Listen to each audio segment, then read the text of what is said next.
it's been 1 month, like, before I've made one of these, all my roller coasters in this park kind of videos. So that's what I'm going to do. I have 3 parks at the moment. Galaland, the Pirate Shore, and Tropico V. And I'm going to go through all of their coasters. This is going to be, I'm going to guess, quite a long video, since they're quite long coasters and there's a lot of them. Yeah, bye.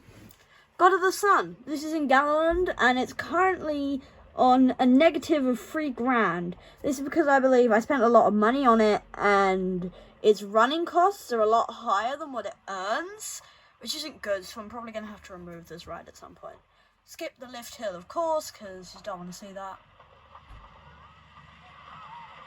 So you got a vertical drop here, followed straight by a banana roll element.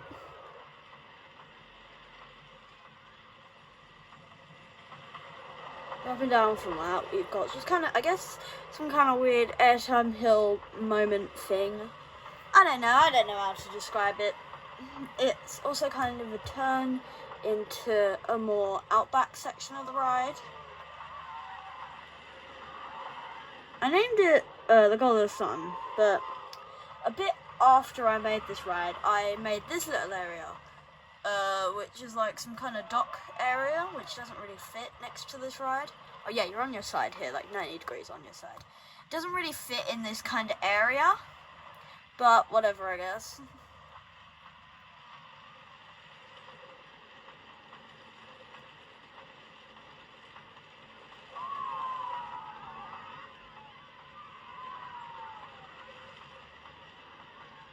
So here we've got some slow hills on the way back to the station, and it kind of goes like really close. Well, it's supposed to go close to the path, but it doesn't really.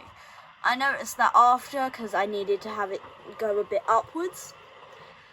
I needed to have it go up and over the path because it would get too close, since it's a hybrid coaster, steel and wood. Which means it's got a lot of supports, as you can see quite clearly there, actually. Now here we have just a kind of slow ending section. There's not much to it. It just kind of goes around a turn here, and you'll see there's just like a slight hill. So not much to it. Yeah. Here we have the big flagship coaster and the highest earning, Werewolf. This was the first thing I ever built in the park, ever. It's called Werewolf, and it's a floorless coaster, which means there's no floor underneath you. So this was made to go over the main path. As you'll see right here, it just goes straight over the path. Like that. Now this park entrance was added a bit later. So obviously I had to be careful because I didn't want it to like crush Werewolf and Werewolf without me move. I wanted to make sure it was close, but not too close. That park entrance is a top hat from a different ride, like I made a while ago. I just recolored it for this ride. This is its only inversion, where the corkscrew. This was I don't know why I'm showing this first, because this was made before God of Sun. So yeah. Then here, all of this was made after. I wanted it to drop under because obviously the path was there and it couldn't go upwards. Well, it could go upwards, but I didn't want it to go upwards.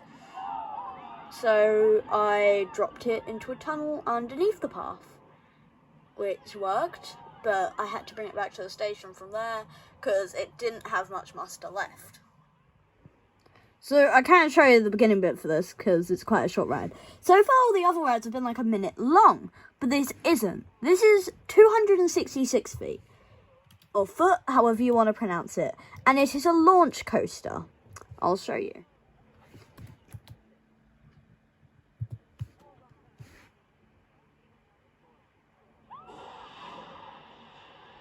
Had to kind of pause it there because, I mean, I accidentally had it sped up. So you can see it goes on a building and kind of through the building. And then it hits the brakes. That's literally it. The brakes are right here. About maybe a 15-second ride. But that's the point. It's very tall, it's very fast. That's what it's supposed to do. And then it's got a very slow way back to the station, but we don't need to worry about that. Oh, by the way, I want you all to rank the parks in the comments. So which one was your least favourite? Anyway, this is Shadows of Omnia, and it's currently my highest earning coaster. Oh yeah, this one is very loud. You probably won't be able to hear it on the video, but this is a loud coaster. Like, really bad. So here we have a Batwing element. This is just kind of here. This ride has also got a bit of like a kind of industrial, kind of weird theme. I don't know, I just slapped some buildings around because I thought they fit. Here we have this big hill. Oh, it's not big, but it's not small. And then this little drop here as well.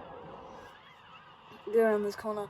This, I believe, well, this, in my opinion, is definitely the best ride in the park. But, I mean, that's my subjective opinion. I mean, the God of Sun is pretty good. Well from 266 feet aren't amazing. So here we come to another lift hill, which I'm just going to skip past since no one cares about lift hills. It's smaller than the first one as well, so obviously this is right on the edge of the park. Like, literally, like, the edge of what's allowed to be built. So then you go past this kind of villa section, go into this non-inverting loop, which is one of my favourite parts of the ride. I don't know if you heard it, that random solitary scream. Oh yeah, then this bit's really intense. I don't know why I did this. But if you can't already tell, this is one of the longer rides out of all the rides I've made. So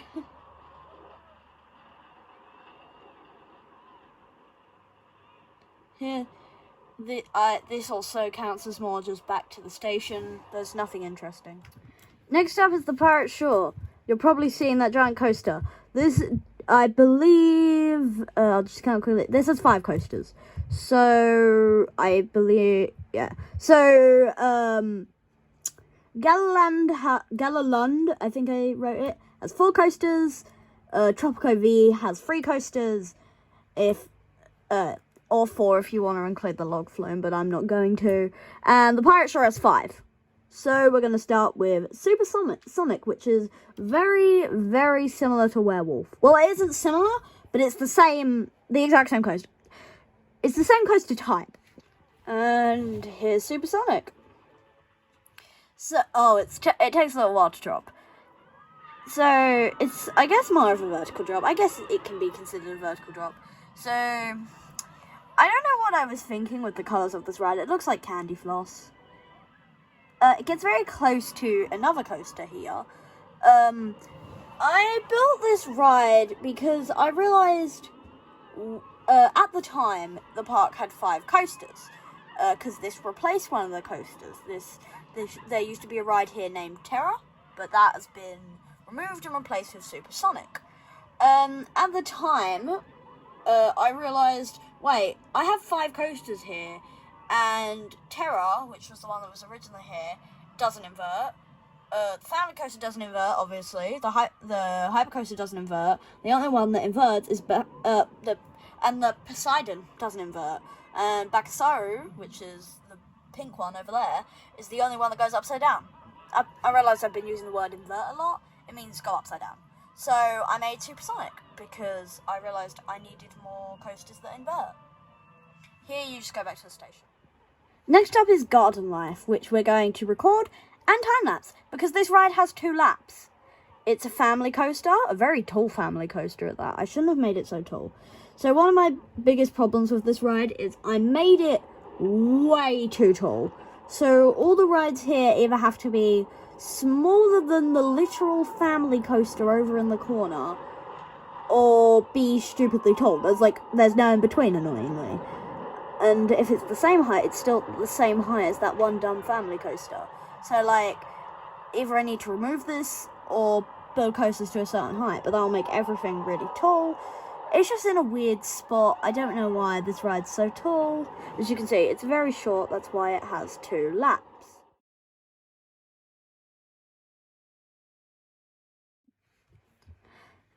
So, I did kind of accidentally get a little trigger happy. You haven't missed much. All you miss is a kind of slight drop. I forgot that it didn't have drive tyres, and it starts the drop instantly. So this is Poseidon, and it's a big wooden coaster. Now this ride has one of the longest getting back to the station sections I've ever built, I believe. So obviously the whole point of the coaster is to get back to the station. But like, I think I made it way too long. And that's all I'm gonna remember about this coaster. It's a good coaster. I'm really happy with how it's built. But you know what, you'll see. So, of course, it's a very classic wooden coaster. It can't go upside down or invert. So I kind of made it just I guess glide and go up hills. That's all wooden coasters normally do. Unless they're hybrids. Hybrids can invert, so...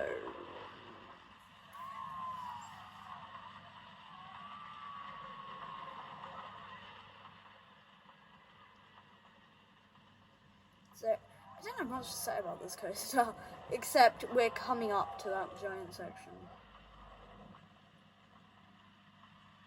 And as soon as we cross this hill, all of this is just getting back to the station. I'll time it. This is Bakasaru, and now this one's hard to skip the lift hill on, because a lot of the ride is the lift hill.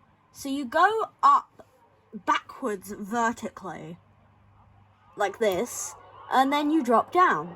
Then you have to go back through the station, and through the only inversion that was in the park before Supersonic. Because, yeah. Then you go up another one of those lift hills, which is incredibly short, because I made it incredibly short, mostly because you still have a lot of power.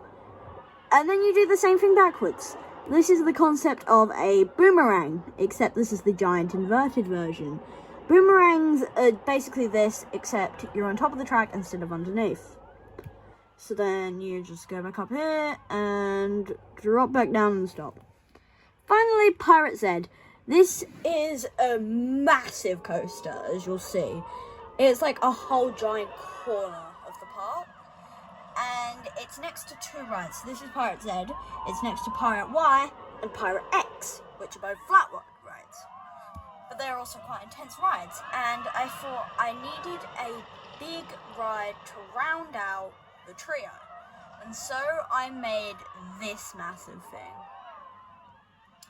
It's super tall. Well, it isn't super tall. It's still smaller than Coral, which I believe I showed you. No, it wasn't Coral at that point. Because when I showed you that ride, it was War, which was a basically completely revamped version of Coral. And it was called War, and it was a lot more themed. It was a lot better than Coral. And that and War was slightly taller than Coral. I believe that might be the tallest coaster I've ever built. Not sure. It's definitely the tallest coaster I've documented, so this isn't the tallest, but it's at least second. Or I don't think no, it would be third, because I believe this is about 250, 230, which is smaller than 266 feet at Galaland, which I literally showed earlier in this video. Now, I believe this is just getting back to the station. Welcome to Tropica V. One of the weirdest coasters I've ever made, and probably one of the weirdest names I've ever given out to a coaster, goes to this. Wibbly Wobbly Bippity Boppity. I know it's a mouthful, but it's a kids coaster, which does this at the beginning. So it deserves an intense name, honestly. Okay, it is an intense. But, of course, I realised that happened and I toned it down by putting brakes on the drop. And just, instead of more of those inversions, because despite being a kids coaster, this is the only kids coaster, I believe, that allows inversions. Actually, no, there's a couple of kids coasters that allow inversions, like Shadows of Omnia is a kids coaster. Anyway, why did I didn't build that like a kids coaster. Anyway, I made it a lot more kid coaster-like. There's a lot of brakes, a lot of slow turns. But Shadows of Omnia, if the coaster preform, the coaster blueprint that I used for Shadows of Omnia, kids can ride it, which means it's a kiddie coaster. I'm very sure you can see that giant splash of water right next to this thing. No, that's not the log flume I was talking about. I will show you that, but it's gonna be very sped up. So this is just going to the end. Before we get to the big coasters in Tropica V, I want to show you the log flume called Splashy. It's supposed to be Splashy, I spelled it wrong. So I'm going to fix that. This is going to be very sped up because it's, well, a log flume. So we're going to speed this section up around the corner. And then it going to its tallest height, right here. As you can see, it's very high up. Here's the drop. It reaches about 50 miles an hour here, which is actually quite interesting. But anyway, come back in, speed it all up, while it bobs happily along to the next lift hill. So yeah, this thing goes up a lot of lift hill. So by now you'd be thoroughly soaked. Because this is the third splash section of the ride. Now, if you come over here, we get another lift hill. Yay! So if you go up here, and a smaller drop with another splash section that would probably get the station wet. So that's 4 splash sections now. And then we get another drop with a 5th splash section. And now we're just heading back to the station, so you don't need to worry about this bit. Next we have the Viper of the Sky, which is a bit of a play on words because it's kind of based off on a Viper, but it's also an inverted coaster, so it's not on the top. And it's also, the ride template or blueprint is also called the Boa. So that's the drop, and there's some brakes on the drop because it's quite a big drop. This is a very tall ride, like all the others. This is an incredibly tall ride. However, that does not come off in its test results because, as you can probably see, it doesn't drop fully to the ground. It keeps maybe 40, 60 feet off the ground until it eventually drops back down, but I don't want spoilers. So this is one of the cooler elements of the ride. So if you can't already tell, the Viper of the Sky inverts a lot. But it's also quite a quick ride. So it is currently inverted, I want to say 5 times? Yeah, 5 times. So then, of course, you've got a mid-course break, and then that's it. You go to the end. This is heading back to the station. Yeah, I know. Next up is Journeys, which is a water coaster, but it isn't really a water coaster, and yeah, there's 2 lift hills. So here, as you can see, is 60 degree, well, it kind of flattens out, but you've got a little water section here, followed by some brakes, because now you're on the actual coaster. So if I speed this up, as you can see, there's a second lift hill. This is the actual coaster, right here. Obviously that section before is part of the coaster, but it isn't to me. Well, it is to me, but it's like, it's just there so this ride can be considered a water coaster, because I wanted to use this coaster body type and this track type, but I needed the water, so I put the water. Obviously, this ride is pretty short. Well, it isn't. But, well, it's not obvious, but it's like, well, I mean, there's a whole second lift hill, and it's not as tall as the first one. So here, we've got some very slow hills, just because I wanted more hills, but there wasn't room, so I had to shove them in here. Well, there wasn't speed as well, but... Then you got this small hill, and this is just going back to the station. So, I want you all to vote in the comments. Which one's your favourite? Did you like Tropico V? Did you like Galaland? Or did you like the Pirate Shore? You can skip back in the video and look through the parks to decide your best. I don't mind. Just, I want to know your answer. And I know a lot of the times when I ask for comments, people don't comment. So if you're seeing this right now, comment, please.